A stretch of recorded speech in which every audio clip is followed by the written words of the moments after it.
చేశాడు. అంతేకాకుండా నువ్వు దిగిపోతావు గాని మా తమ్ముళ్ళ గతి ఏంటి, ఉద్యోగాలు ఏంటని అడుగుతున్నా. వాళ్ళ జీవితాలు నాశనం చేశావు. 12 లక్షల కోట్ల రూపాయలు అప్పు చేశావు. అన్ని వ్యవస్థల్ని భ్రష్టు పట్టించావు. మళ్ళీ రాబోయే రోజుల్లో ఇటుక పేర్చుకుంటూ మళ్ళీ ఆంధ్రప్రదేశ్ని నిర్మాణం చేసుకోవాల్సిన బాధ్యత మనందరిపైన ఉంది. దానికి సిద్ధంగా ఉండాలని మరొక్కసారి మీ అందరికీ పిలిపిస్తున్నా. మళ్ళీ ఈ రాష్ట్రంలో వెలుగులు నింపుతాం. ఆ శక్తి మనకుంది. దానికి మీ అందరి సహకారం అవసరం అని చెప్పి కూడా మరొక్కసారి విజ్ఞప్తి చేస్తున్నా. నిన్న మాట్లాడుతూ అంటున్నాడు జగన్మోహన్ రెడ్డి గారు ఆయన అర్జునుడంట. కాదు, అక్రమార్జునుడు. అవునా కాదా? అతను డబ్బుల మీద డబ్బులు మీ ఇంటికి పంపిస్తున్నాడా తమ్ముళ్ళు? డబ్బులే డబ్బులంట. కాదు, దెబ్బలే దెబ్బలు, దెబ్బ మీద దెబ్బ. నేను అడుగుతున్నా, ఆయన మీ అకౌంట్లన్నీ ఫుల్ అయిపోయినాయంట. డబ్బుల వరద వచ్చింది మీ ఇంట్లోకి. వచ్చిందా వరద? అందరి దగ్గర డబ్బులున్నాయా మీ ఇంట్లో? నేను ఒకటే చెప్తున్నా, ప్రతి ఒక్కరూ 5 సంవత్సరాల్లో ఎంత నష్టపోయారంటే తిరిగి కోలుకోలేనంత నష్టపోయారు. ఇచ్చేది 10 రూపాయలు, దోచుకున్నది ఎంత తమ్ముళ్ళు? ఎంత? 100 రూపాయలు. అవునా కదమ్మా చెల్లెమ్మ చెప్పండి? ఇచ్చేది 10 రూపాయలు, దోచుకున్నది గట్టిగా చెప్పాలి. దోచుకున్నది చేయి చూపేయండి.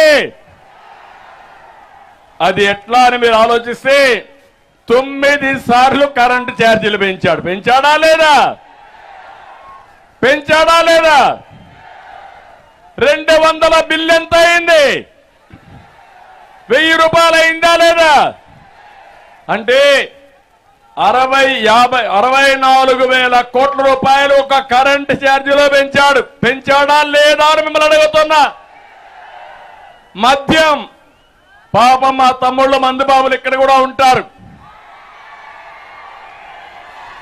రోజంతా కష్టపడతారు. సాయంత్రం అయితే ఒక పెగ్గేసుకోలేకపోతే ఉండలేరు. అలవాటైపోయారు. మీ యొక్క బలహీనతను ఆసరాగా తీసుకుని ప్రైవేట్ బ్యాండ్లు పెట్టాడు. ఒకప్పుడు 60 రూపాయలు క్వార్టర్ బాటిల్. ఇప్పుడు ఎంత తమ్ముళ్ళు? ఎంత? 200. అవునా కాదా? రోజుకు ఒక క్వార్టరు. మామూలుగా అయితే నెలకు 30 క్వార్టర్లు. క్వార్టర్లో 150 రూపాయలు జగన్మోహన్ రెడ్డికి కమిషను. అంటే మీరు తాగే తాగుళ్ళలో 4,500 రూపాయలు నెలకు జగన్ జలగా పీల్చేస్తా ఉంది. అవునా కాదా అని మిమ్మల్ని అడుగుతున్నా. ఏమమ్మా అవునా కాదా? 12 నెలలు 4,500, 12,000 వేసుకుంటే 12 నెలలు వేసుకుంటే 54,000 రూపాయలు ఒక్క నెలకు మా తమ్ముళ్ళ దగ్గర, మందుబాబుల దగ్గర ఈ జగన్ బాబు దోచేస్తున్నాడు. తమ్ముళ్ళు జలగా మారిగా. అవునా కాదా అని అడుగుతున్నా. అవును అంటే చేలు పైకెత్తండి. ఇది న్యాయమాని మిమ్మల్ని అడుగుతున్నా. న్యాయమాని మిమ్మల్ని అడుగుతున్నా. ఏం చేయాలి మనం ఇప్పుడు? ఇతన్ని ఉతికి ఆరేయాలా లేదా? సిద్ధంగా ఉన్నారా లేదా? ఏమమ్మా మీ మగవాళ్ళందరూ కూడా తాగి బలహీనం అయిపోయారా లేదమ్మా? అనారోగ్యం అయ్యారా లేదా? 30 లక్షల మంది అనారోగ్య పాలయ్యారు. 30,000 మంది ప్రాణాలు పోగొట్టుకున్నారు. ఇంకా చనిపోతున్నారు, చస్తూనే ఉన్నారు. ఈ జలగ మాత్రం మన రక్తాన్ని తాగతానే ఉంది. ఎవరైనా 2 క్వార్టర్లు వేసుకుంటే రోజుకి ఎంత అవుతుందంటే 1,10,000 రూపాయలు అయిపోతుంది. నేను ఒకటే చెప్తున్నా, ఈ లెక్కలు మీరు వేసుకోవాల్సిన అవసరం ఉంది. ఇది కాకుండా ఇంటి పన్ను, చెత్త పన్ను, ఆర్టీసీ రేట్లు పెరిగాయా లేదా అని మిమ్మల్ని అడుగుతున్నా. జరిగి ఉంటే చేతుల పైకెత్తండి.